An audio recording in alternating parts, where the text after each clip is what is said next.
has done it all. Being a series recurring character, he has plenty of both heroic and villainous. Hello everyone, this is Orc Chef, Orc Chef Cooker, and I'm back with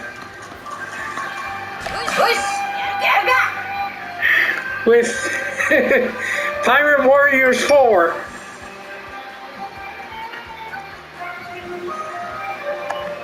And we're going to take down Doflamingo.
Unfortunately, when I start this, we'll only have 10 minutes.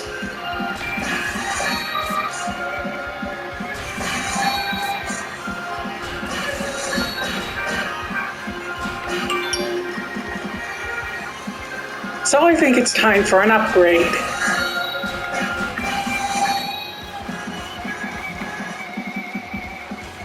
God damn it.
鳥かごはゆっくりと収縮を続けている。あなたの人間を人間を信じるかでもそうでもない。プログラミングをぶっ飛ばしてあなたに蹴りをつけるぞ。ねえ、お家に向かおうよ。お父様もそこに向かったら気がするよ。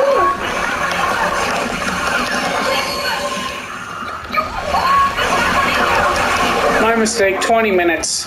We have 20 minutes to do this. That's still not a lot of time, so let's just barrel through them.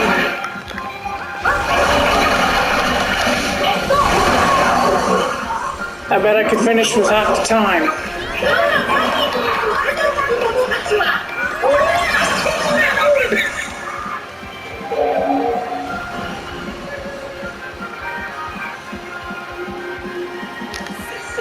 Oh man, 今らしい攻撃だ。仕方ない。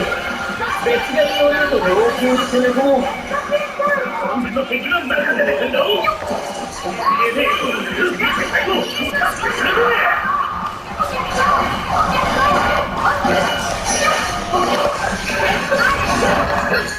俺たちがそのまままっすぐ。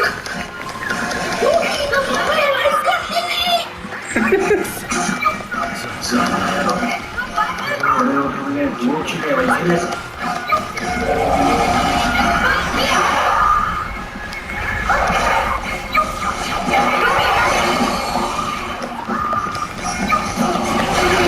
これが相手だ。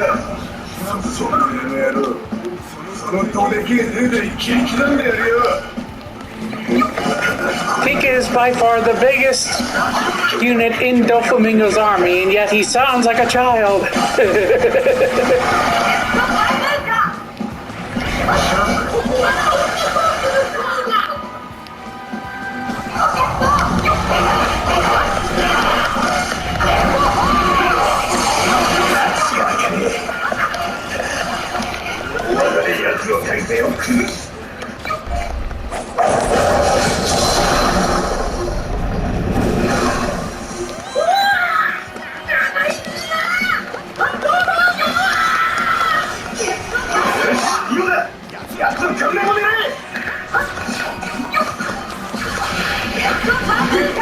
If only that were possible!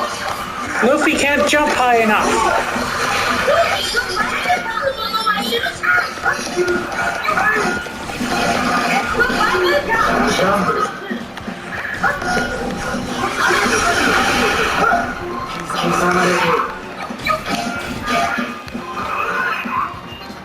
Alright, Pika's dealt with. Pika's dealt with.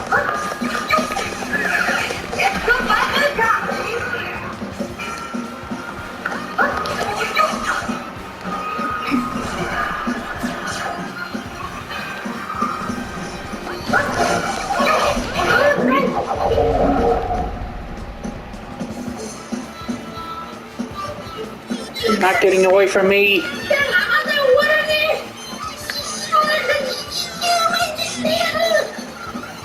ようやく戻りましたな。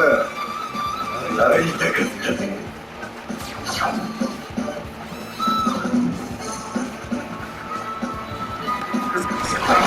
あげるなら実施して本望だね。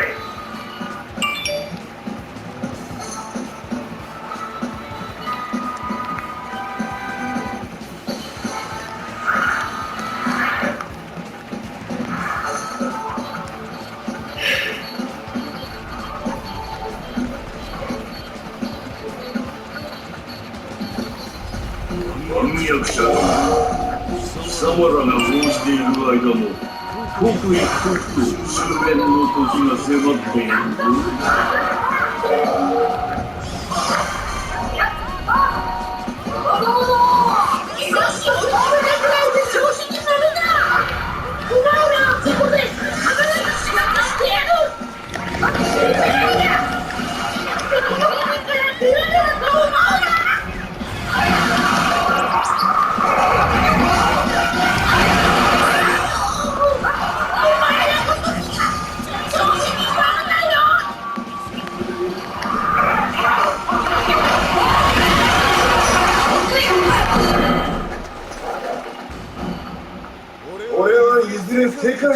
大剣豪になる男だ。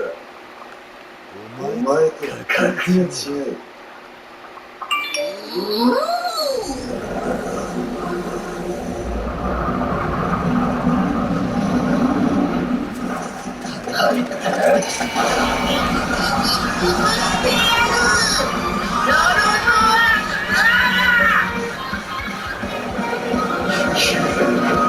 一世界、戦不落なって小戦世界。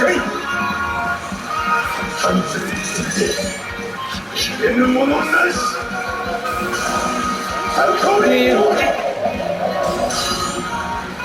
Creating Old World Trisilicon.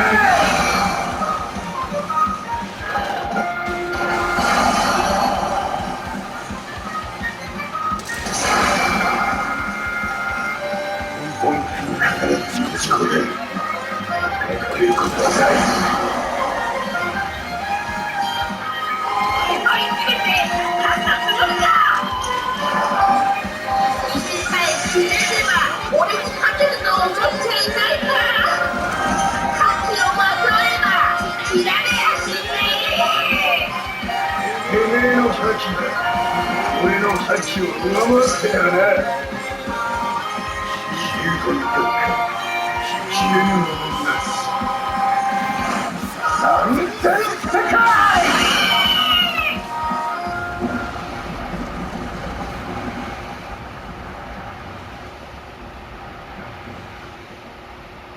箱舟すら己の恥と思え。すべての刀剣は黒刀になりうる。箱舟なし。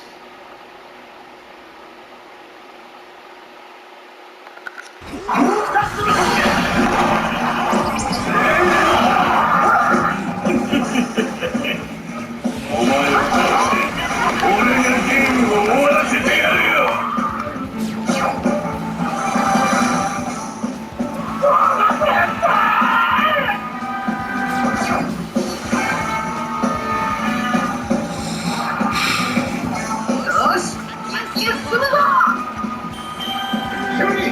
俺はあの人を取りに行く。時間を稼げるかもしれねえ。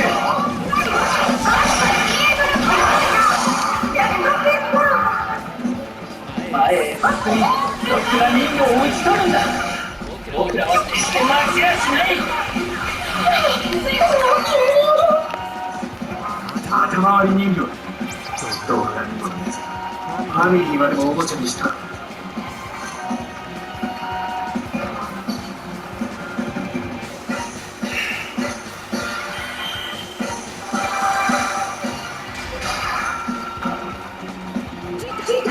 リオンが要求。この戦場にお父様も来てる。誰か来たな。お前か。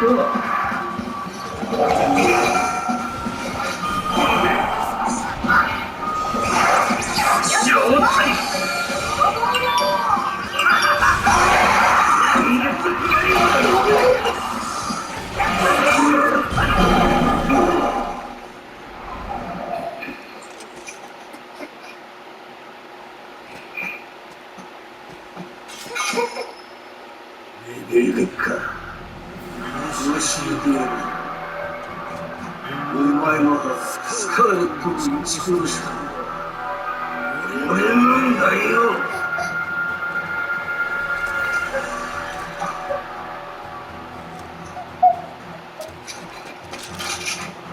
銃の方がいいよな。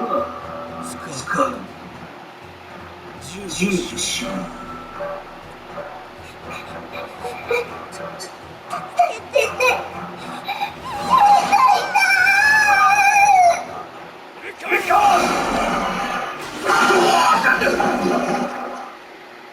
家族を二人も奪われてたまるか。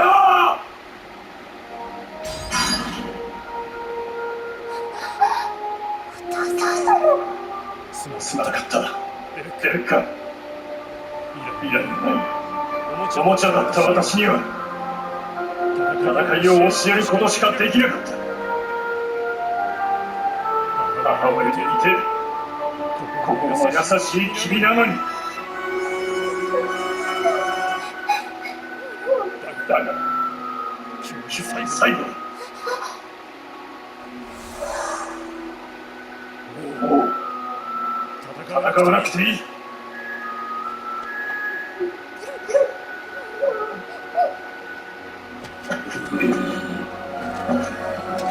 人間に戻った今、もう二度と娘に危険など暮らせやしない。私がそんなに死ぬ一瞬で殺してやる。悪いやつやめろ。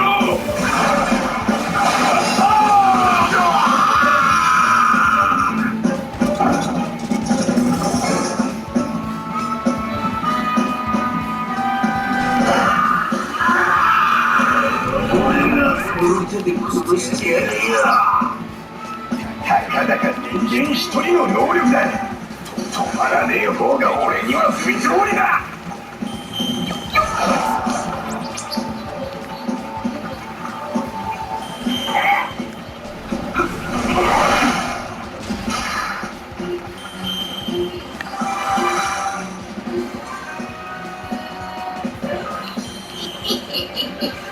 よかったな、レベッカ。父ちゃんに会えて。フラミンゴは任せていいか。もちろんだ。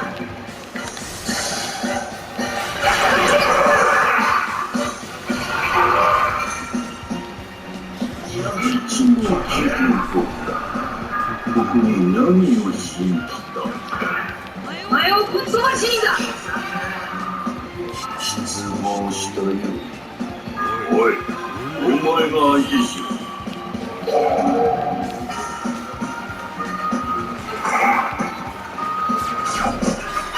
No. No. No. No.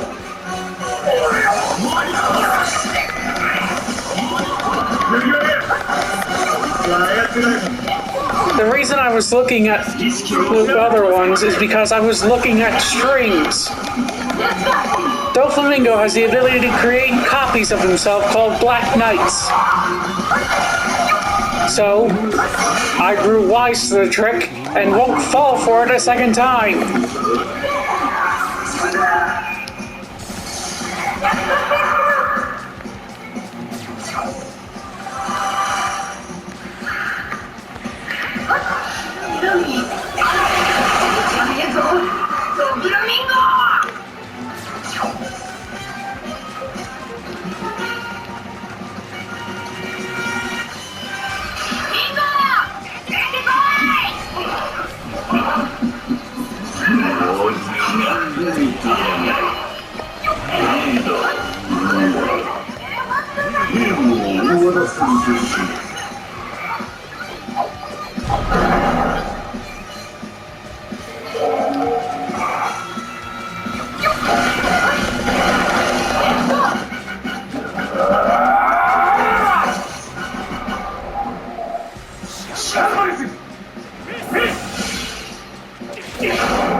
That's not Conqueror's hockey, that's armament hockey.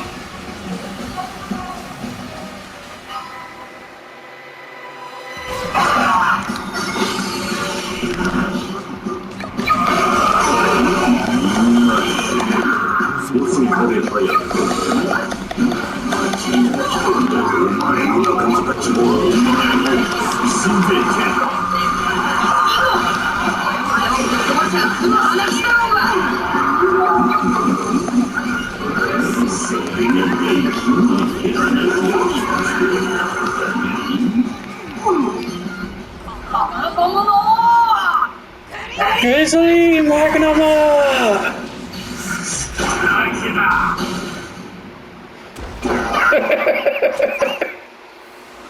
通りすがりの海賊が Time for the ultimate power up! 俺の邪魔をしやがって。違う。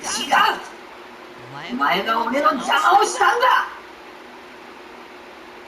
俺の友達を泣かせて俺の仲間を怒らせた。お前と鳥かごが俺の邪魔だ。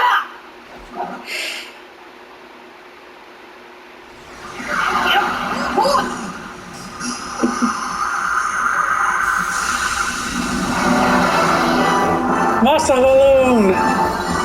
Give forth Boundman!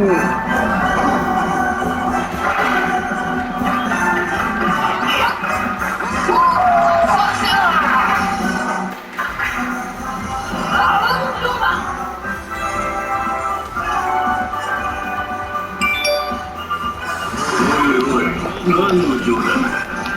世の何を言えまともに立つこともできなくなった。俺からよく使いこなしているようだが、あと何秒。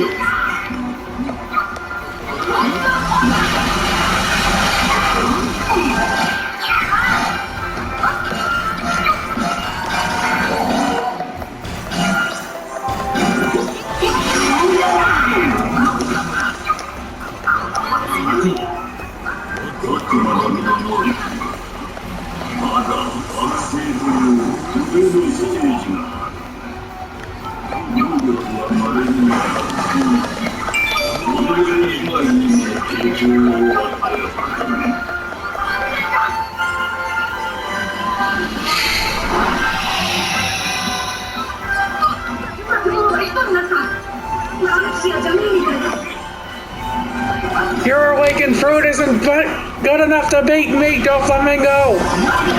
Don't even try!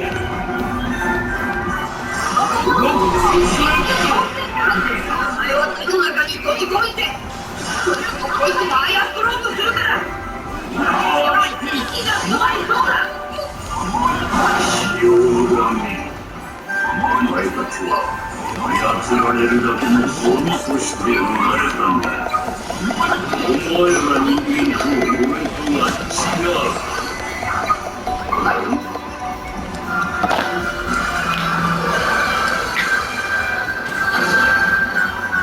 I forgot to put my rings back on.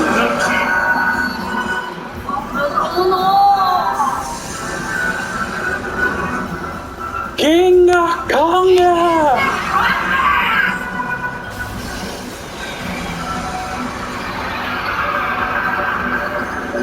Boom!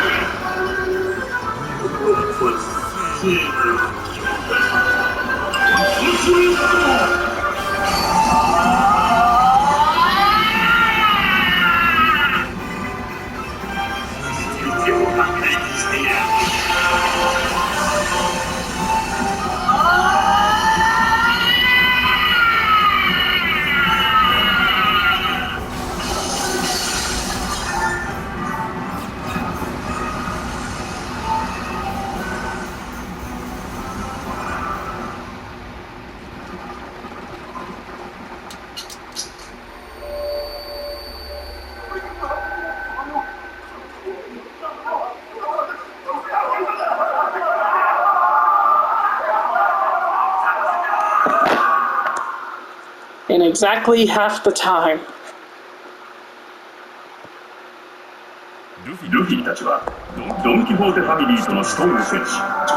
He was a vampire that killed others by draining their blood, to a pest control expert able to stop a giant squid with a mousetrap. He's cared for those he accidentally harmed in his magic act, and he's deliberately caused Juthi's death to sell his organs. More often than not, he's a mindless fool who's mostly interested in doing what he thinks is good, be it causing damage to the environment or adopting a bunch of animals to save them. Lumpy's more or less a wild card when it comes to morality. Either way, good or bad, he's one to be wary of. of. From a very animated character to a lifeless-looking character, we have Crow Marmot. This guy is a caveman stuck inside of a cube of ice. Anything we really see him do is when he's off-screen. From the only 2 episodes he's focused on he's more focused on his own goals, be it just sliding down a mountain, even if it kills others, smacking a dead Giggles' corpse with a snowball, to trying to be a surfer to be admired by the females, not minding when their lips get ripped off on his ice cube. The closest we get to seeing his true personality is in the black and white cartoon Dinosaur Days, when he's just trying to survive. In the end, Crow Marmot is more of a prop than a character, and from what we see, he's just another member of the cast who doesn't care about all the violence going on. It's a bird. It's a plane. It's splendid! This super squirrel is the superhero of the city, helping out those in need and fighting against villains.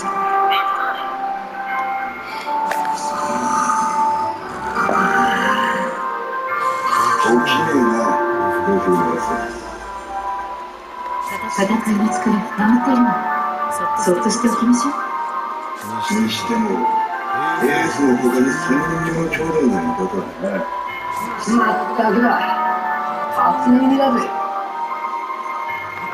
だろうな。一番驚いたのはルフィだ。そいつはどういうことだ？俺はずっと死んだことになってたんだ。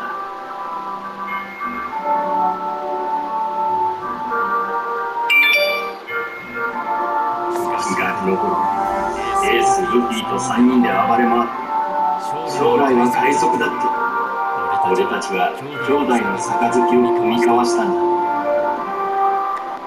だけど両親に無理やり連れ戻された俺はたまらず海に出て事故にいや事件革命軍に助けられていなければ死んでいただろうな。その時にそれまでの記憶を失ったんだ。それで革命軍に記憶は戻ってる。頂上戦争の後エースの訃報を見て全部思い出した。エースとルフィが俺の大事な兄弟だったこともな。それでエースのメラメラの実を手に入れるため革命軍全軍に協力してもらって今に至るというわけだ。じゃあ帰る。ルフィの顔も見たし。じゃあドラゴンさんにもいい土産話ができた。ルフィには手焼くだろうが。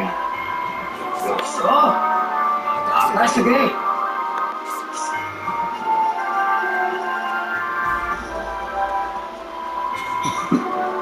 エースと似たようなこと言ってる。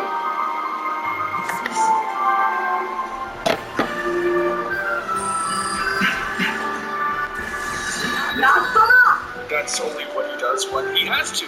Most of the time, he's happy to do his own thing. This could be fine if he weren't that selfish. More often than not, he's annoyed and irritated by the fact that he has to act heroic and save others. Even then, he only saves people to be praised and seen as a hero, and accidentally kills others in his attempts to be seen as a hero. Still, he does try to be a good hero at times, like filling in for Santa Claus after accidentally hurting him and checking in on the chaos in class act. He can be good and splendid, but he only really is if he tries to be. Dancing on through his Disco Bear. This furry Johnny Bravo only has 2 real goals: flirting with women and dancing. He's more focused on himself and his looks than he is on the well-being of others. Whenever he sees others in pain, he's more likely to think of it as a dance move than them being in actual pain. His vanity for himself is so high that his own personal hairdryer is hot enough to heat up the ozone layer. He constantly keeps on mindlessly bumping and knocking others away to flirt and show off, of course leading to their deaths, like with Flaky and Rick hijinks that Skia wouldn't want to be in. However, it's shown he does still genuinely try and be nice and welcoming, even if he still is just full of himself, so we can't really call Disco Bear a truly bad guy. Ending this tier sourly is nutty. This guy is addicted to sweets. He's constantly bouncing up and down looking for his next sweet. His addiction is to the point where he will eat anything if it looks like candy. This has led to him killing. And now we have Gear 4th, Bound Man. And we've unlocked Fujitora. And Cavendish. I thought we already unlocked him. He was even willing to steal candy from Cub just to eat it. The only think saving him from the bad to evil section is that he once was cured of his candy addiction, and he became much more upright, at least until he got addicted to video games instead. Overall, this squirrel is one of the most selfish critters here. Finally, it's the bad to evil section. These 3 spots are for characters who truly caused this place to get the bloodbath reputation it has. For the bronze medal of evil, it's the character we all think you expected to take the gold, Flippy. The side of Flippy is a violent killer, seemingly slaughtering anything in his path. He gets set loose whenever Flippy's PTSD is triggered by stuff reminding him of the war. Let's just get it all the way here. 90% of the time, someone is going to get brutally massacred. However, despite these deadly tendencies, we really can't give him the gold medal for 3 major reasons. First off, as confirmed by the show staff, Flippy really isn't seeing the other residents as regular friendly people, but rather as enemies from the war he fought in. Secondly, he seems to have some sort of code of honor, attacking only people that he sees are capable of fighting back, avoiding ones with disabilities like blindness, such as Mo. And finally, he seems to be able to back down if he sees something that reminds him of Flippy being happy, like in Here Today, Gone Tomorrow, when he almost runs down Lumpy in a helicopter, letting his other side take control. Still, while Flippy does have some twisted good morals, you really don't want to meet this pair. Stealing the 2 silver medals of evil, we have the brother thieves, Lifty and Shifty. Unlike Flippy, these 2 guys don't mean anything to them. They're thieves who are proud of their status and more than happy to steal money and goods from others. Shifty's even more callous, willing to leave his brother for dead just to get his own treasure and profits. While they are incompetent, when they do get to work, they can be pretty wicked, with them either causing the deaths of others or just not caring about their misfortune, even stealing money off of a dead Lumpy. Unlike Flippy, who has these post-traumatic stress problems which cause him to see other characters as enemy soldiers, we can't give these 2 the benefit, and with how willing they are to steal and harm others, their willingness to cause harm is what causes them to follow this flow. Combining the viciousness of Flippy and the willingness of Lifty and Shifty, our gold medal evil belongs to Mr. Pickles. Unlike them, Mr. Pickles purposefully causes deaths and mayhem just for his own selfish goals. The sole friend of Lammy, he wants it to stay that way, killing others who may interfere with that idea. While there could have been some ambiguity as to whether or not Lammy was the one doing it, we saw the episode through her eyes, Royal Flush disproves this theory and confirms that Mr. Pickles is just the sour pickle who wants Lammy all to himself. With the distinction between him and Lammy sealed, we feel comfortable giving him the gold medal of evil here for the worst resident in Happy Tree Friends. 手紙が渡っているはずだ。 Mr. Krabs is the definition of a love-to-hate character. While he's one of the most iconic and beloved characters in SpongeBob, he's done his fair share of nasty deeds. While he's not the most generous crab you'll see, he's certainly not all bad. This is Mr. Krabs' deeds. Good deeds. That sounds like me money trucks. These here be the good deeds. The first deed is his first purchase. While we know Mr. Krabs as the cheapest crab in the deep blue sea, he wasn't always that way. Having grown up in poverty, he was first introduced to money at a carnival in his childhood with his best friend at the time, Plankton. His first ever penny would open his lifelong lust for money, but at this moment, he uses it to buy a balloon for Plankton.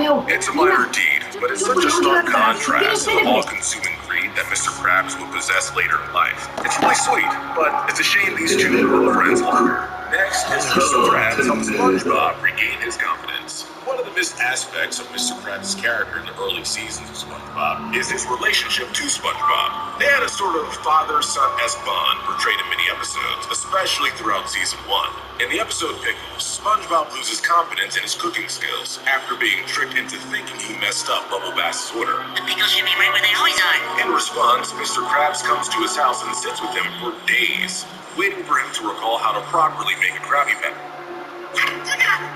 You heard the baby. Energy extractor. After waiting with great anticipation, we finally received the next batch of Sonic Prime episodes. So we thought it was now high time to bring the series villains and other characters into the courtroom to answer for their crimes. Welcome to the Wicked Binge Court. On today's docket today, we'll be sentencing Sonic Prime characters for their crimes.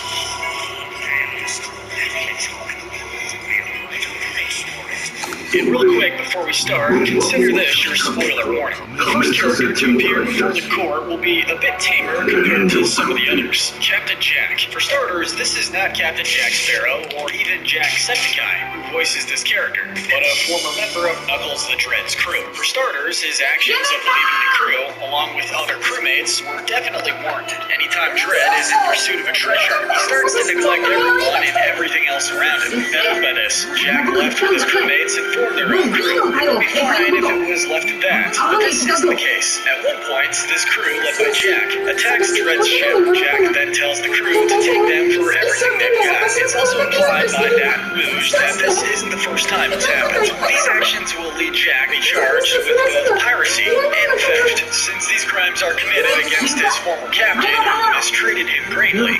We'll go as heavy on the punishment here. Jack will spend only 2 weeks in the brig at most, though maybe he'll be given the chance to be let out sooner, as long as he doesn't commit these crimes again. Going from one captain to another, it's time to talk about Knuckles the Dread. His status will not save him here, and he's in a much worse boat than Jack is. As mentioned a moment ago, Dread neglects his crew anytime he goes after a treasure. For this, he will be charged with harassment, since this always puts his crew's safety at risk. This doesn't even account for how he will oppose whoever gets in his way on a treasure, such as Sonic or Renegade Knucks. He even abandons his crew entirely in Season 2, claiming that, quote, a captain needs to make sacrifices, which definitely lands him in charge of abuse of power. Both of these charges are also repeated offenses, seeing as he did the same thing to 2 separate crews. He'll start with the same 2 weeks in the brig as Jack, but it doesn't stop there. Upon release, Dread will be required to join Jack's crew and work under him for a minimum of 6 months, which will be extended if he steps out of line. Traveling from one world to another, let's bring in Mangy, Angry, Gnarly, and Prim. These 4 don't have that many crimes to speak of, but there is one in particular that simply cannot be ignored. All 4 of them will be charged with deforestation. It's the trees coming to get us. Back in Season 1, they're shown on multiple occasions to be taking way more from the forest than they actually needed, bringing harm to said forest. They weren't really doing this with malicious intent, nor are they seen doing this by Season 2, so their punishment won't be too severe. They'll be required to replace the plants that they've taken excessive food from, and we may end up giving Mangy a lighter sentence, since he acts more instinctively and doesn't really think at the same level as others. They're not the only boss gauge characters on today's docket. Next is Thorn Rose. She is in a much better place by Season 2, but her actions in Season 1 place her here. All her crimes are connected to how she treats her forest friends. These include the likes of attempted starvation/murder, unlawful imprisonments, and intimidation. When her friends were taking more from the forest than needed, Thorn got really upset. This got to the point where she would whack them away with her hammer, forcing them to live in the treetops and closing the forest floor from there. As a result, they were cut off from all immediate food sources and had to go down in fear to try and find food, while also staying out of Thorn's sight. Her actions also caused harm to the forest, so she'll be sentenced with restoring any plants that were harmed by her actions, as well as helping her friends with their sentence. Given that she wants to protect the forest anyway, this isn't exactly a bad punishment. Moving from one Amy variant to another, let's talk about Rusty Rose. Like with Thorn, Rusty is in a much better position now, but she also did some nasty things before. That being said, it's a little trickier to say what she's actually guilty of, since most, if not all, of what she did happened while she was under the Chaos Council's control and programming. When the Council abandoned her, she started thinking for herself, joined Dread's crew, and worked alongside them to fight against the Council. Since it's a little difficult to find anything bad she technically did on her own accord, she won't be receiving any actual punishment at this time. That being said, she will be asked to continue fighting the Chaos Council until they're defeated once and for all. Next up, we finally have to talk about the President of New York, Nine.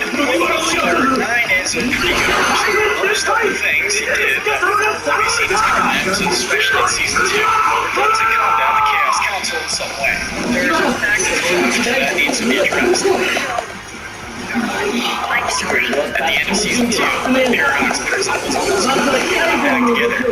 With just one piece left, I discovered that Sonic's reasons for putting the prison back together were different from his. Understandably, to some degree, I was upset by this, but what he did afterwards is the problem here. After pushing Sonic away, he took all the shards and disappeared from the wall. The prison had an outline of where the pieces should be placed, so you know that's where they belong. Ryan took them away for his own personal reasons. Ryan will be required to return the prison shards to their proper place. If he's worried about what will happen to him after the prison is restored, he can work with Tails or any other heroic genius to find a way to make sure all the alternate worlds will remain intact once the prison is is complete. One variation of Tails to the other variant of Sonic, it's time to talk about Chaos Sonic. Like with Rusty, Chaos Sonic's actions can be seen as heavily influenced by the Chaos Council. For now, this might be a slight stretch, but since he is another robotic doppelganger like Metal Sonic, the latter of whom is shown to think independently, we'll act for now as if he can do the same. Hold on, that's cheating. This is especially since he talks about his own plans at one point, such as wanting to beat Sonic to a pulp. As a result, he will be receiving the charges of identity theft, assault, and attempted murder. On top of closely resembling Sonic, Chaos Sonic wants nothing more than to fight and defeat him. He also to fight anyone who gets in his way. Lastly, while fighting, Chaos Sonic says he will destroy Sonic's friends after he's done with him, since he's already been destroyed. Chaos Sonic's sentence will forbid him from being rebuilt. If he is at some point, he will be destroyed. Criminals left are some variation of Eggman, but will first bring out Dr. Eggman himself. Right after that, we'll be charging him with attempted world domination. He has always been known to want to take over the world, and there is no exception here. He also will be charged with assault and attempted murder. As he tries to grab the Paradox Prism, Sonic and his friends arrive to stop him. On seeing this, Eggman shouts for his robotic minions to crush them all. On top of this, since these guys happen to be animals, Eggman will also be charged with animal cruelty. With all this in mind, Eggman will be receiving a life sentence. Additionally, he'll be required to build robots that will help the heroes, instead of fighting against them. If he doesn't agree to this arrangement, he'll receive a death penalty instead. Finally, it's time to bring in the biggest offenders in the show. It's time to sentence the Chaos Council. Since these guys all work so closely together, they'll be sentenced together. We don't even know where to begin with them. We just have so many crimes to answer for, so we'd be here all day trying to list them. They're certainly getting charged with many of the same crimes other characters have already been charged with, such as deportation, assault, theft, animal cruelty, intimidation, abuse of power, and piracy.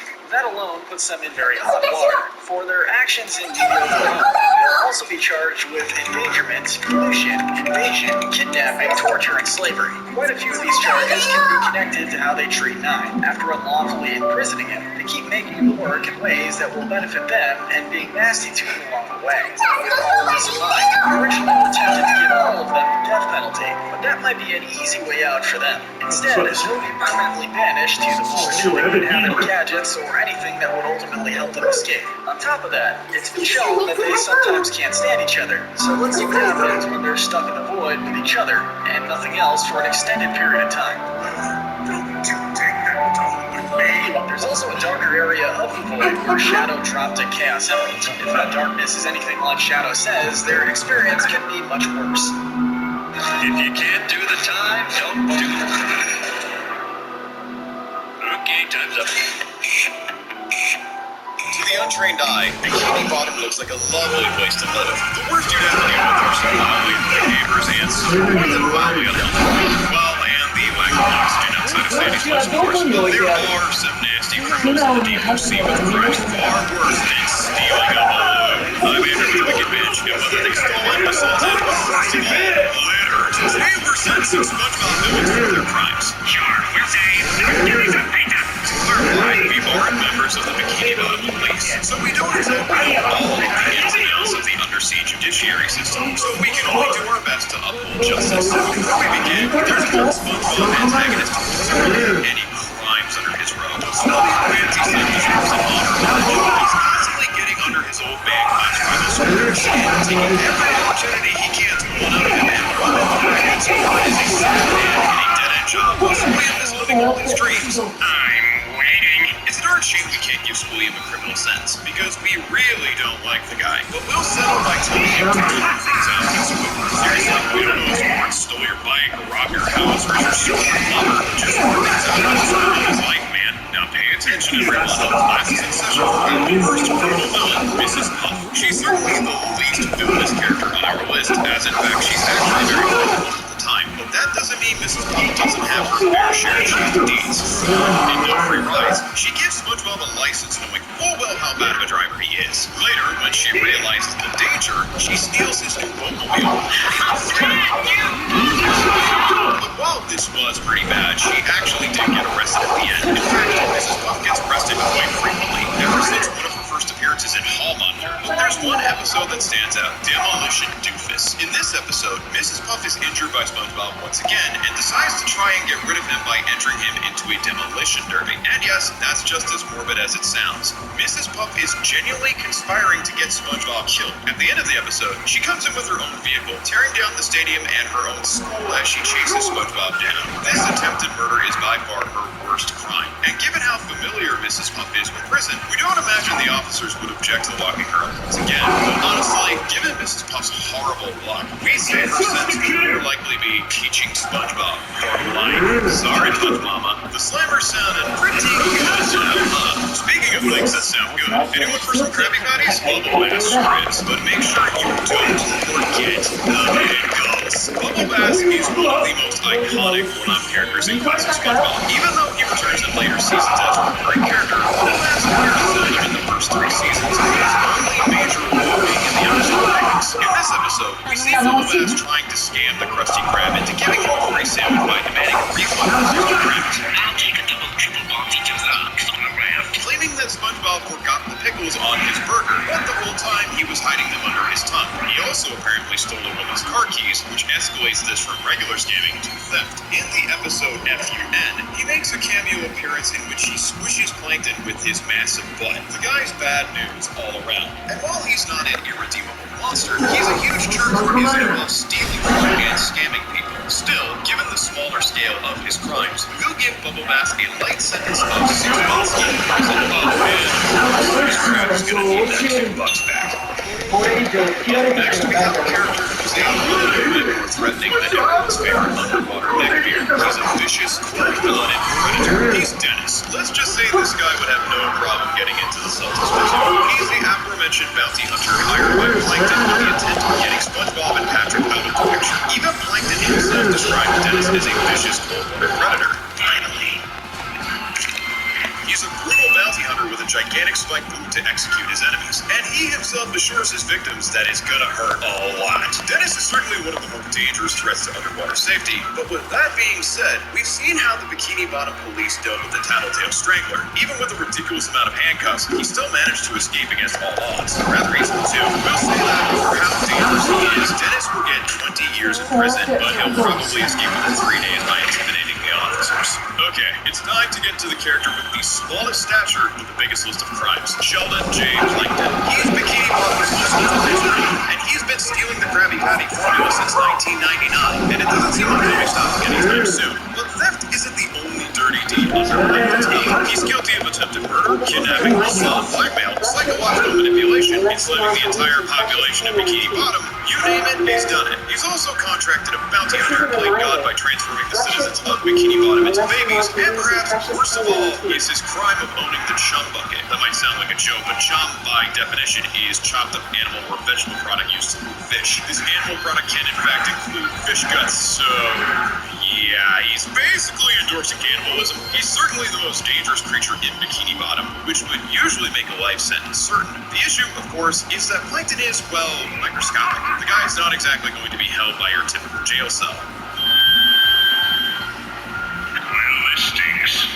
Even after being arrested at the end of the SpongeBob movie, Plankton apparently got out since he's, out after the movie. Given all of Plankton's history, we'll sentence him to jail time until he escapes. Once that happens, we'll just wait on the next hearing and we can continue the cycle. But honestly, maybe his notoriously unsuccessful reputation is his punishment. Besides, it's not like his thievery is likely to result in legal action, considering Mr. Krabs is more of an innocent man himself. Mr. Krabs is sometimes a heroic character and a caring figure to SpongeBob, but that doesn't excuse him from his heinous deeds. Apart from the more eccentric deeds like selling Spaghetti to the Flying Dutchman, which we're not really sure how to even analyze as a crime.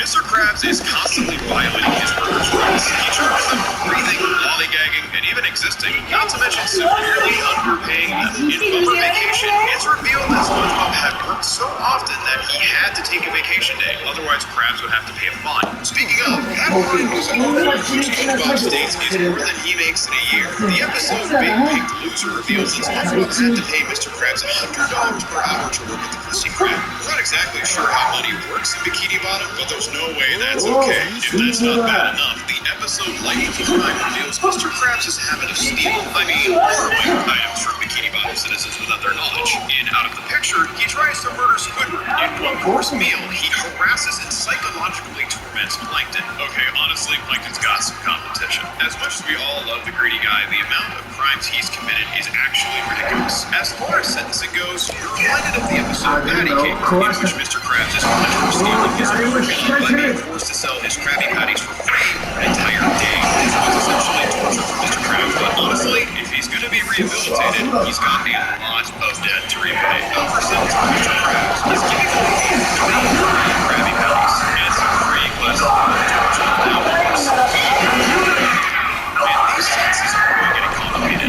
Maybe it would help Mermaid Man and Barnacle Boy may well contemplate the scene for a Dirty Bubble. Mermaid Man and Barnacle Boy's arch nemesis, the Dirty Bubble, is SpongeBob's favorite supervillain. He also seems to be one of the most durable. Even after being popped by SpongeBob in his debut appearance, he comes back rather frequently. Given his penchant for filth and frequent attempts to capture Mermaid Man and Barnacle Boy, kidnapping and assault are the Dirty Bubble's most notorious crimes. During his time with Evil, he joins Mermaid Man and Man Ray to harass the town with pranks. But there's one episode that hates this nasty bubble and more sympathetic left. In the episode Dirty Bubble Returns, the Dirty Bubble turns into the Clean Bubble and actually tries hard to clean up his act. It turns out that when he's not covering crime, he's able to be friendly and peaceful, even taking on a job at the Krusty Krab alongside SpongeBob. It's only when he gives in to the temptation to dirty himself up again that he becomes old and it's entirely likely that the Dirty Bubble has an addiction to crime, and like many addictions, it's what caused his life to start falling down. This doesn't really excuse the Dirty Bubble's misdeeds, however, so we give him 5 years in prison plus mandatory addiction counseling. He starts making progress with all person. Maybe we also need to keep him from the Krusty Krab and Neptune While the Dirty Bubble is the arch nemesis of Mermaid Man and Barnacle Boy,